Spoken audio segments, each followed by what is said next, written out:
ሰላም እንደናችሁ ውድ አድማጭ ተመልካቾቼ በዛሬው ክፍላችን ደግሞ ስለ ታይፕስ ኦፍ በርን እንመለከታለን ማለት ነው። እንግዲህ ከዚህ በፊት ስለ በርን ምን ማለት እንደሆነ አውርተናል። እንግዲህ በርን ማለት it is an injury to the skin mucous membrane and body tissue by different causes ማለት በተለያዩ ምክንያቶች የሰውነታችን ቆዳ ሊሆን ይችላል mucous membrane ወይም body tissue damage ሲሆን ነው በብዛት ይሄ በርን የሚከሰተው that happen accidentally በአክሲደንት ምናምን በአደጋ ምክንያት ሊከሰቱ የሚችለው ነው።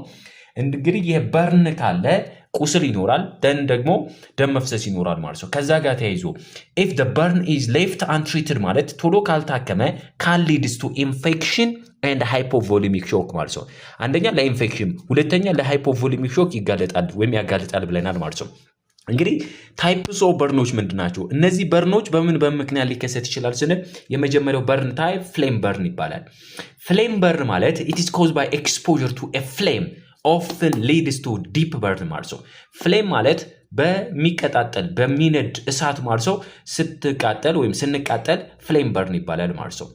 እንግዲህ ይሄ በእሳት መቃጠል ወይም ፍሌም በርን ብለን የምንጠራው ጉዳቱ ዲፕ የሆነ በርን እንዲከሰት ያደርጋል። ያ ብቻ ሳይሆን at the same time inhalation burn injury that might occur due to inhalations of toxic gas from smoke escape from the fire ማለት ነው።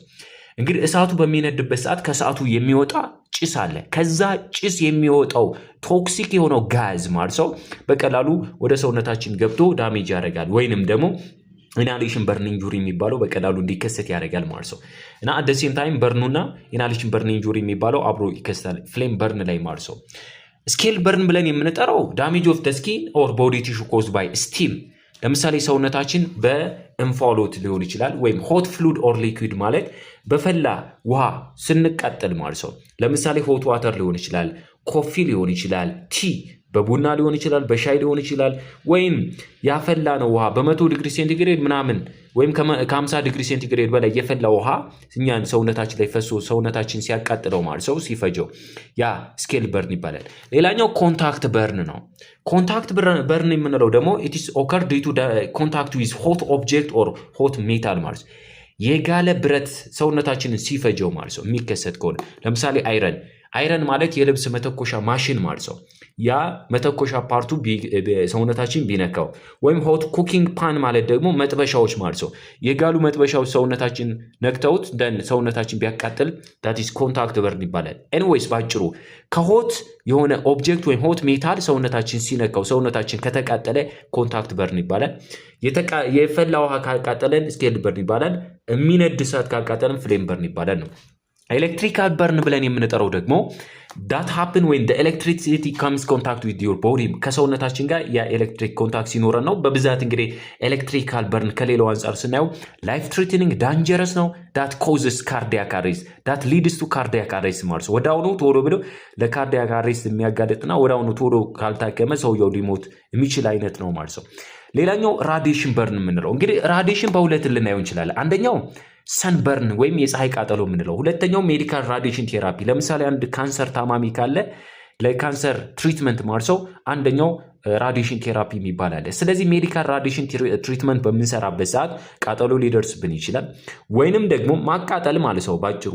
ሰንበርን የምንለው ደግሞ በፀሐይ ማለት ነው። በፀሐይ መቃጠል ሪዛልቲንግ ፍሮም ቱ ማች ኤክስፖዠር ፎር ሰንላይት ማለት ነው። ለፀሐይ በጣም ለብዙ ሰዓት መጋለጥ ማለት ነው በብዛት ይሄ እንግዲህ አልትራቫዮሌት የሚባል ላይት አለው ማለት ነው ከፀሐዩ የሚወጣው። ይሄ አልትራቫዮሌት ላይቱ ዳሜጅድ አውተር ሞስት ሌየር ኦፍ ስኪን የውጨኛውን የቆዳ ክፍል በቀላሉ ዳሜጅ ያደርገዋል ማለት ነው። ይሄ ከሆነ ራዲዬሽን በርን ሰንበርን ኤንድ ሜዲካል ራዲዬሽን ቴራፒ የሚባል ነው። ሌላው ኮልድ በርን ነው ወይም ፍሮስት ባይት ይባላል። በቅዝቃዜ ወይም በበረዶ መቃጠል ወይም ደግሞ ውርጭ የምንለው ማለት ነው።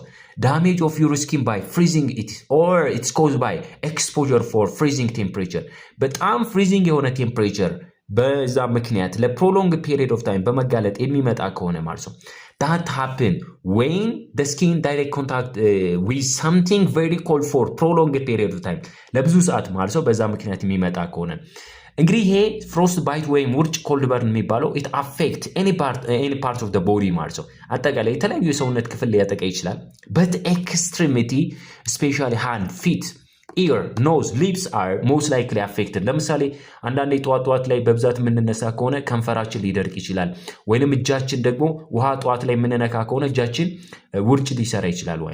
ማለት ቆዳችን መድረቅ፣ መሰነጣጠቅ፣ መላላጥ፣ መቁሰል ማለት ነው ይከሰታል ማለት ነው። ያ ከምን ጋር ኮልድ በርን ወይም ፍሮስት ባይት ይባላል።